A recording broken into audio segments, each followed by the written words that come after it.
O prevzemu tega minija so nam pri uvozniku rekli, da je pojem voznih lastnosti.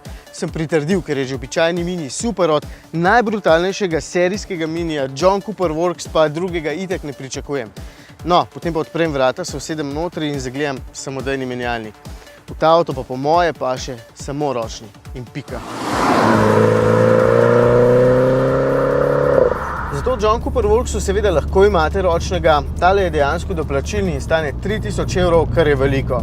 Ampak je, in to mi gre težko iz ust, vrhunski.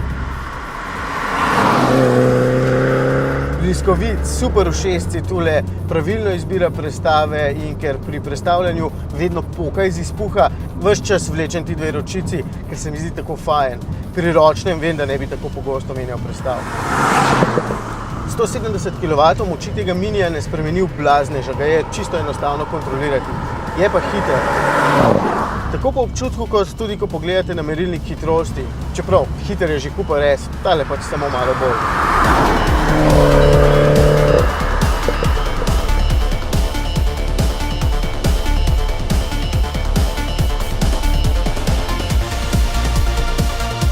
Meni je všeč predvsem zaradi bolj resnega izgleda, prav brutalno izgleda in zaradi pokanja pri prestavljanju.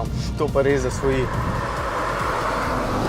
Pri obeh me malo moti trganje volana iz rok pri močnem pospeševanju, ampak tega tu ni nič več, kljub dodatni moči.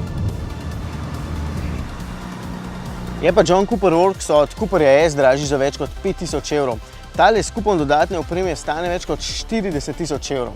Odličen je in v segmentu mu praktično ni para, ampak za manj denarja lahko dobite občutno močnejše in prepričljivejše stroje, v katerih boste ravno tako posebni kot v tem.